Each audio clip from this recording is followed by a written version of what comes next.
Greetings, salutations, respect, and love. I am Scott. You're in the Prog Corner, boys and girls. Oh, yes, indeed. I got a good one for you today, man. I'm talking about the 10 biggest disappointments in the history of prog rock. And there have been a whole bunch of them, man. You know, if prog rock was, a corporation, I'd give them a D minus as far as corporate governance. It's just a mess. It's always been a mess. Even the name prog, there wasn't, we didn't call it prog back in the 70s. That's a whole new thing. So, is prog even a genre? We could go into all that kind of stuff, but I'm just going to be talking about the 10 things that really disappointed me about prog, artists or whatever. I could do like the 10 most disappointing albums, but I'm not doing that today. There's a couple albums in here that qualify, actually. But I'm just talking about the 10 bummers that I think a lot of prog rock fans can agree on. At number 10, I'm going with Phish leaving Marillion in 1988. I mean, after 4 fantastic albums with the band, Dude Band decided he wanted to go off and do his own thing. And that's cool. I mean, I understand that. But it certainly took his bandmates, ex-bandmates, a couple of records to right the ship, because of the first 2 without Phish, I really didn't care for too much. Holidays in Eden, Seasons Change.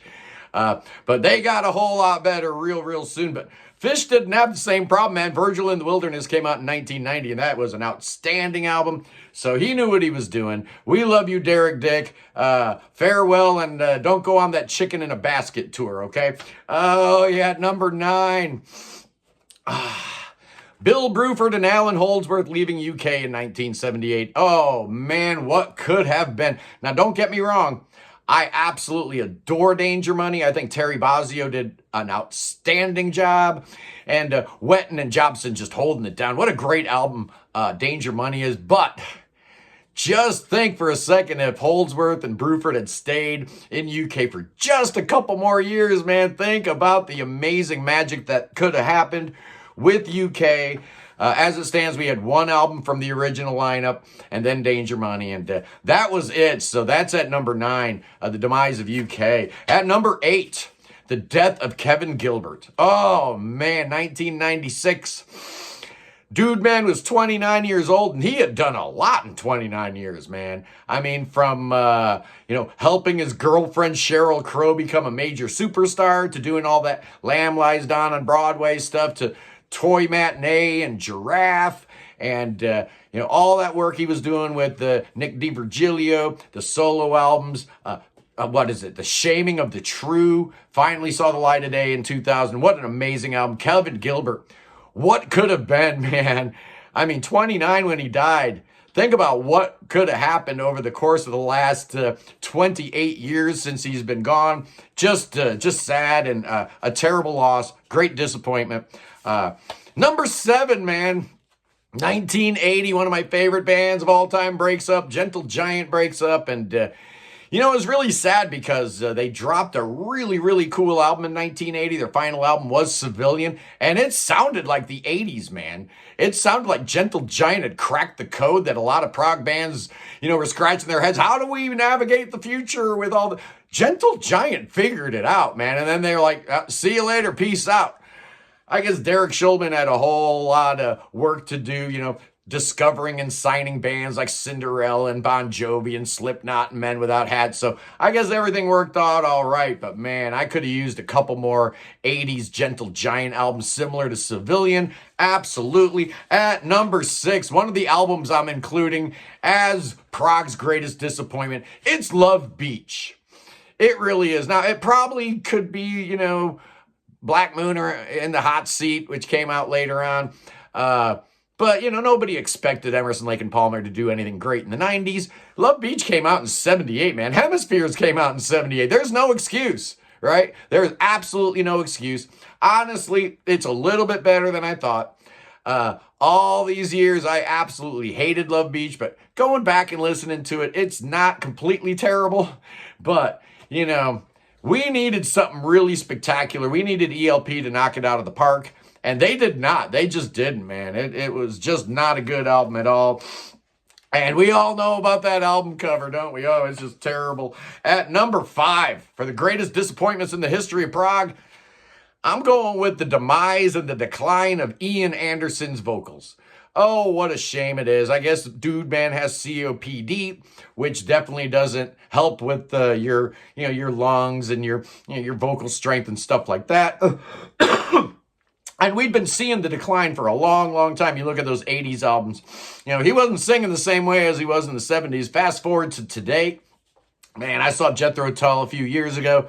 Ian just can't sing at all, man. It's almost embarrassing. It really is. I mean, it'd be like asking Steve Howe to sing all the Yes songs. It's just not good. It shouldn't happen. I almost thought about for inclusion in this list, Martin Barr leaving Jethro Tull.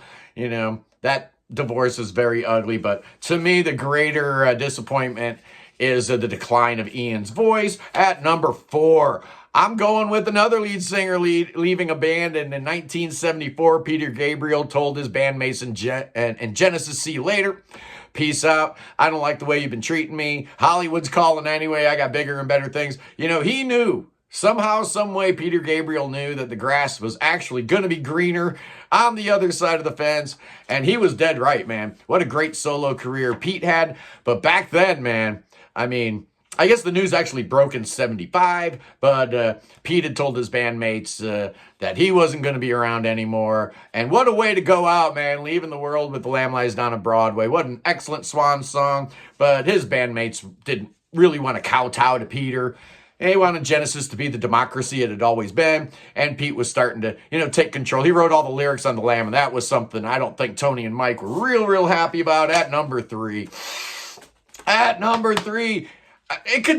we could just say Pink Floyd, right? We don't have to be specific. Pink Floyd, man. So many disappointments from, Syd Barrett leaving to Syd Barrett dying, to all the stress and commotion and the conflict between Roger and David, or the way that they treated Nick and Richard at various times, or, some people will point to, the final cut as a disappointment, or maybe the momentary lapse of reason. But I'm going with the, just in general, Live 8.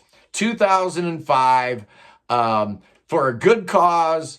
They decided to bury the hatchet for one night and do one show. It would be the last time that all 4 members of the band got together and played. And it's a major disappointment because you listen to that Live 8 performance. It's outstanding, man. What are these guys thinking? They're so much better together. And, Strange and Luck is a good album, but man, imagine if David and Roger could actually bury the hatchet. So my number 3 is that Live 8 was, in fact, the final performance of the great Pink Floyd. So sad. Makes me want to cry. At number 2, similar situation here. I'm going with 2017, and yes, at the Rock and Roll Hall of Fame. Yeah, I'm not going to single out Rick Wakeman's speech because I thought it was absolutely hilarious. It did cut into Scotty Squire's time, so that was not cool, Rick.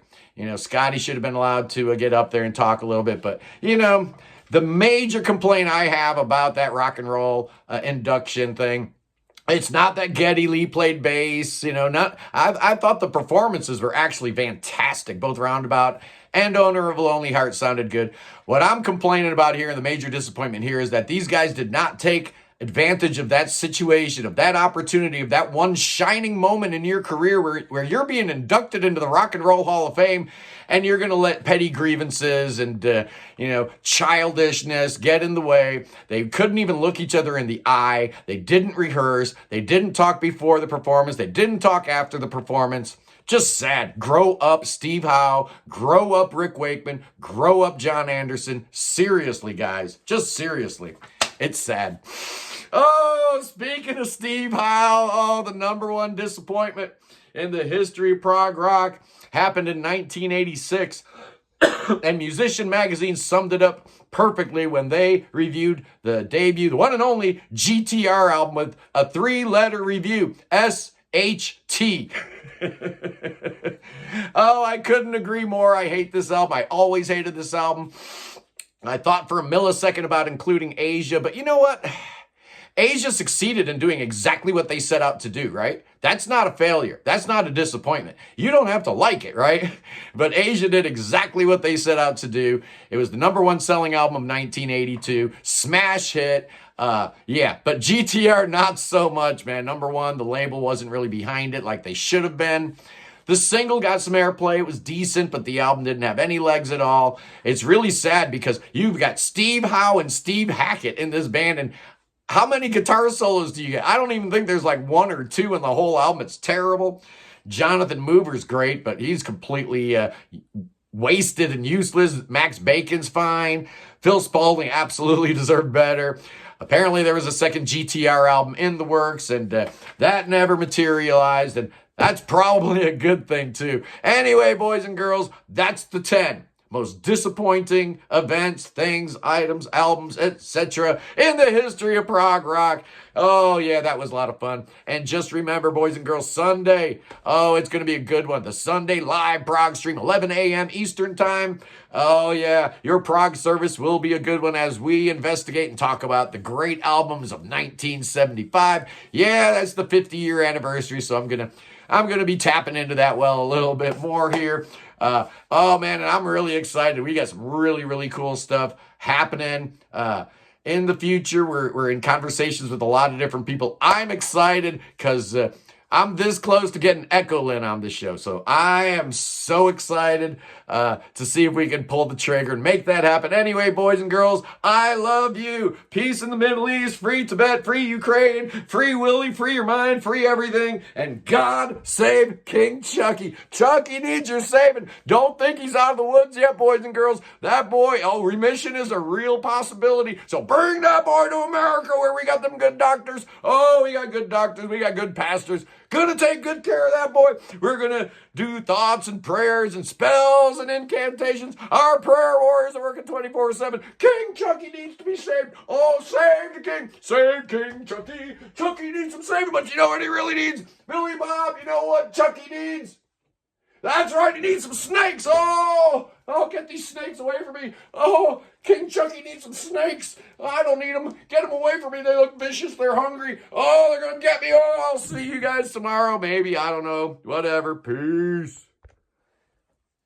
In the Middle East.